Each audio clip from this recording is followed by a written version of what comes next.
In this video, I'm going to show you guys the drill battery kit for the reelCNC Gen 3 conversion kit. This will allow you to put 3 drill batteries on the Gen 3 conversion. So some of the parts that come in it is this mounting plate. This is where the batteries would go. This is a lid for this electrical box here.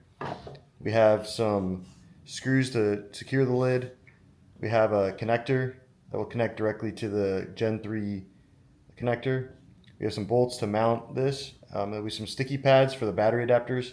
And then we've got some wing nuts in order to make all the connections. You can use 3 batteries or 2 batteries. It depends on the voltage.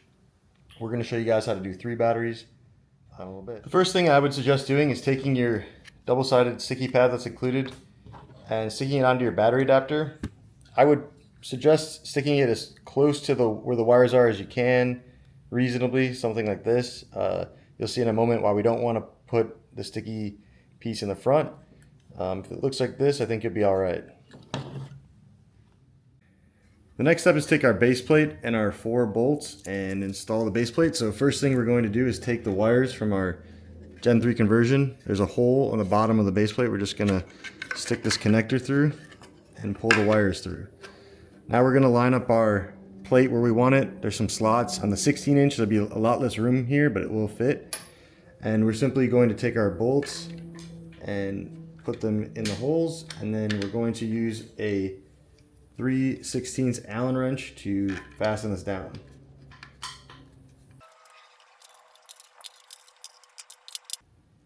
All right, again, remember that this is, 3D printed plastic. You don't need to crank down on these bolts too much, just enough where things don't move. All right, the next step is to put our battery adapters on our batteries. Now, if you don't have a fuse, you need to be careful. If you do have a fuse, make sure you take the fuse out, because when you connect this, these wires will be live and you don't want to short anything out. So make sure you take your fuse out, or if you aren't using a fuse, make sure these 2 wires don't touch each other or touch metal at the same time. So we have our battery on our battery adapter with our sticky pad. And what I suggest before you peel this pad is to figure out where you want these batteries to go. So there's 2 slots in the front here and 1 in the back. So that's for our 3 batteries. So we want to make sure our wires, go into these slots. And I would just, put the batteries where you think they need to be. You could stagger them if you want. However, it's going to work with the sticky pad on the bottom. So make sure you have plenty of space. And just put these wires in the slots. Now the back one will hang off a little bit more. I'm using Milwaukee batteries, obviously. You can use any battery adapters that you want. So it'll be like this. So now once you get a good feel for where they need to go, I would pick one up and at a time and peel the sticky piece off the back.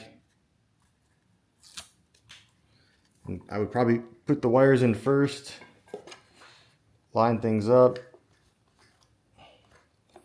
and hold down for, a good, let's say 30 seconds. And then repeat this process for the rest.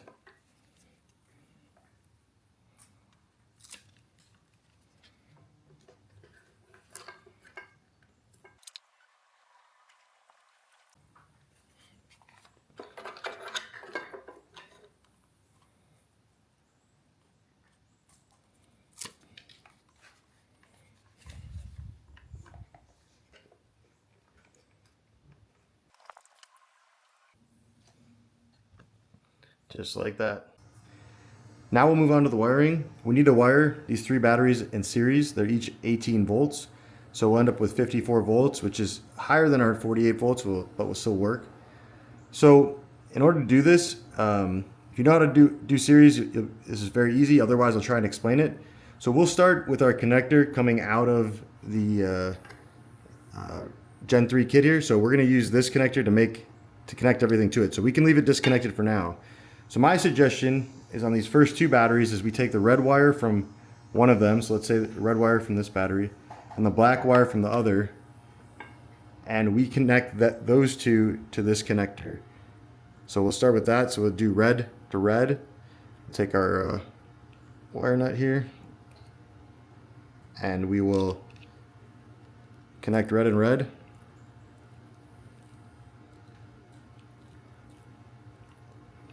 And then we will take the black wire from the other battery over here, and we will connect the black to the black wire.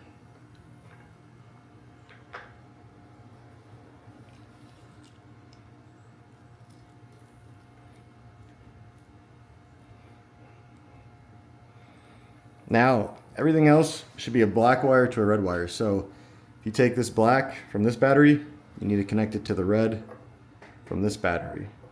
So you just go black to red, black to red. You really can't screw it up if you do that. So let me untangle these here. So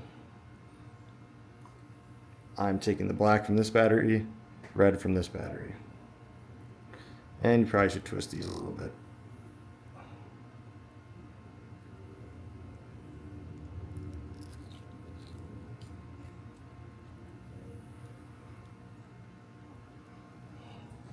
Then we'll take the red from this battery and the black from this battery and connect those two together.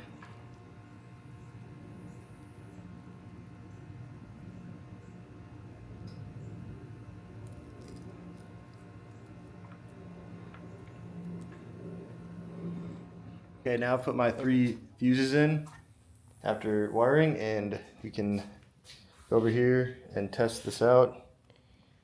Looks like we got the light turn on. Looks like it runs. So I would test it out before you jam all these wires back into the box, just to make sure you didn't make a mistake.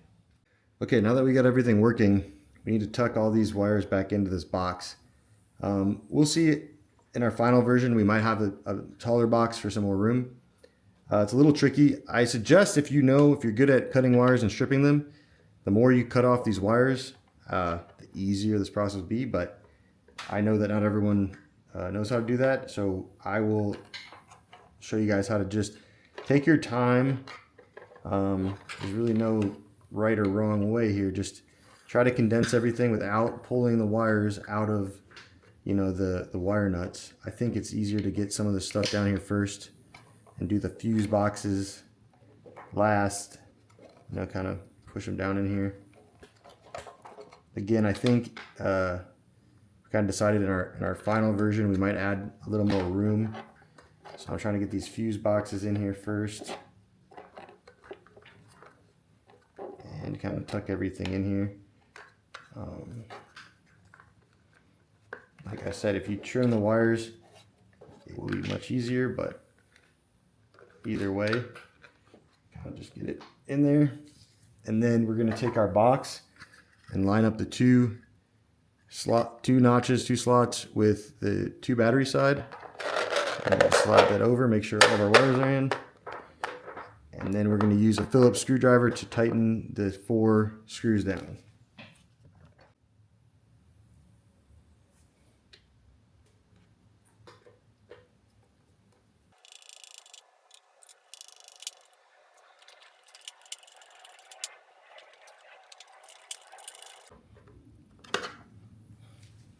There we go.